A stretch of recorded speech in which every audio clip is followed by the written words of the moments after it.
channel more lately as people have had more interest in it and trying to help explain what's going on. And there's been kind of some comments in the news or in social media, in particular, Jerry Conway, I know, came in and made some comments about manga being overly sexualized. And I'm seeing more and more U.S. creators start to object, is probably the best way to put it, to manga and anime, using the reasons that it's sexist and it puts women in compromising positions and it's unhealthy and so on and so on. It feels a little bit like this, when it's coming from people who actively participated in, the Engine forums and places like that, where they encouraged suicide girls type content and various kind of BDSM material. It feels a little hypocritical. I don't know. Goofy, bizarre world to want to kind of point out that suddenly, we want to be Puritans about comics and manga is sexist. But, whatever people want to go with, it's always fun. But this has led to a couple questions. And the biggest is, what is the difference between kind of rom-com type slice of life manga or ecchi manga or hentai manga? What do those things mean? So let me try and explain kind of as easily as I can. So ecchi is a type of manga which is it's a slang word, and it basically means sexy or naughty or kind of lightly dirty, and it would be sort of like a PG-13 movie, although ecchi content often does have little blips of nudity, either a bare butt or usually breasts. There's usually topless type stuff.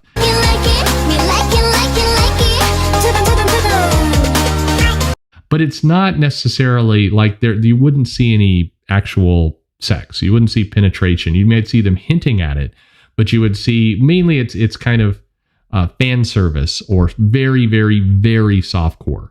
It's somewhere, again, by U.S. standards, somewhere between PG-13 and a very light R.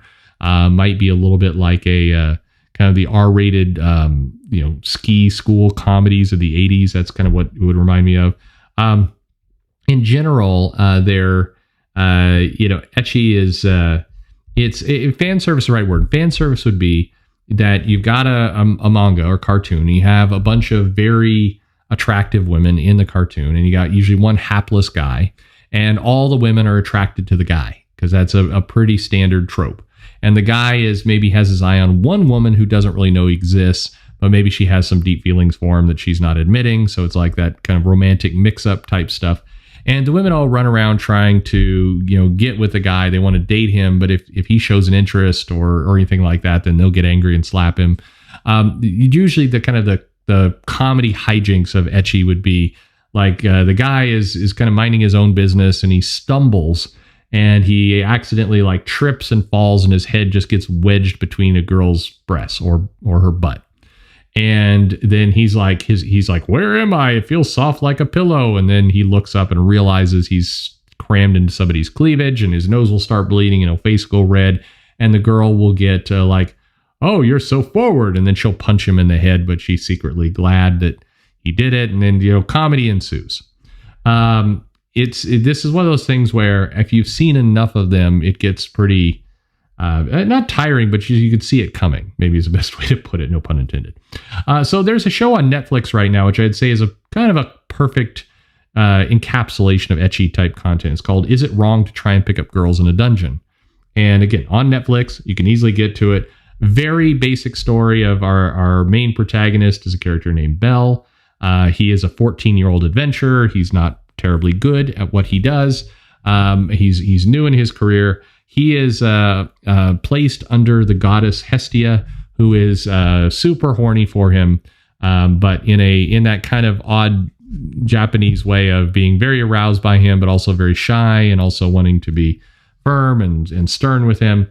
And so she'll basically bounce around, literally in a tight dress or some kind of mini skirt, and he'll be oblivious to the fact that she likes him. And then he wanders off on various adventures, and almost every woman he meets, like the innkeeper or a different goddess or another adventurer or his assistant or whatever else, all are aware of him. They all get affectionate, and so they are all like chasing after him and competing with each other and all the rest. And so you get frequent shots of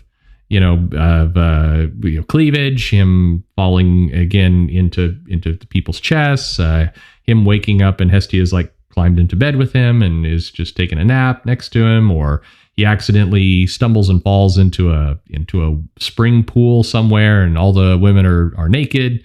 I mean, it's stuff like that. It's going to be stuff that will be maybe embarrassing to watch with a significant other if they're not in on what's going on, but it's a far cry from hentai. So hentai is a different case. Now hentai means that is hard R going to X. So that is definitely where you've got super pervy elements. Definitely you're going to have close up sex, penetration, the whole 9 yards. And often, although not as much maybe lately, some people say I'm wrong here, but if you were kind of into manga and anime in the 90s, hentai almost always meant tentacle rape. And that one is a case where, we have maybe two female adventurers. They're doing something. They're like off on some kind of quest, or they're magicians or whatever it happens to be. And a demon shows up and immediately, bursts into a million tentacles and proceeds to, just what you would think. The demons were always capturing and impregnating women, or trying to. And then, typically the women would suffer for a while, and then one of them would find a sword and start hacking off the tentacles, and then they would save the day. And I'm trying to think, there's like La Blue Girl, there were Legend of the Overfiend, a lot of films back in that time period. It's also sometimes with the exports, they'll get excited about trying to censor hentai, but they'll do it in the weirdest possible ways, where they'll replace male genitalia with fruit, for not the fruit you'd think. You would think like banana, but no, they would replace it with like watermelon or a squash. Just very, very strange fruit. But anyway, hentai is it is one of those kind of it has very polarizing feelings. Some people absolutely love it. Some people absolutely hate it. Some people find it ridiculous, and that tends to be where it all goes. Again, there's a wide range where it's just porn, basically, into super fetishized, very, very weird porn. Very, very, very weird porn. Unfortunately, lots of underage as well is kind of pretty common there. And, no, as people have said, there's no laws of physics in hentai. By the way, in some cases, so that's kind of the basic difference between two. There is a vast difference between the two. People like to group anime and manga kind of all into one bucket, but ecchi and hentai are ridiculously different things. Sometimes ero is used to describe ecchi type content, but it's hentai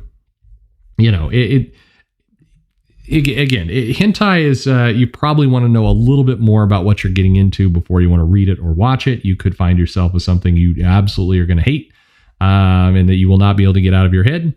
And ecchi is typically going to be something where it's cute misunderstandings with sex, but never close-ups of all that. Not almost all, but many different manga, anime have some level of fan service. I mean, like One Piece, a series I near and dear to my heart. Every now and then you would have either, Nami running around her bikini, or one of the ones that again, this is on Netflix, I think season 4, I want to say, where it's at the conclusion of the Alabasta storyline, where the king and the men are in a bath and they're trying to relax, and the women are in a different bath trying to relax, and the men get the idea, let's go peek at the women. And what's comical / weird about that one is they're going to peek on their teammate Nami and the king's daughter Vivi, and the king is there kind of leading the charge to go peek, which is baffling on many levels. But these little moments of fan service are usually not classified as full blown ecchi, but it is they occur. Why do they occur? Well, it's in the name. It's fan service. It's a way to kind of continue to get their core audience, which in many cases is very male. But even in Japan, women will go in on ecchi type content. Women will. It isn't like it's a male dominated audience. Women often find the romance aspects funny, the situations endearing, and so it's not strictly a male kind of thing. But anyway, there you go. So that's a very brief version. I'm sure some people in the comments will tell me the 8,000 things that I didn't mention in terms of ecchi versus hentai. But if for a layman's description, that's really what's going on. Do you have other questions, other thoughts, favorite films that fit into these categories? Let me know in the comments below. Otherwise, like and subscribe, and of course, make me feel special.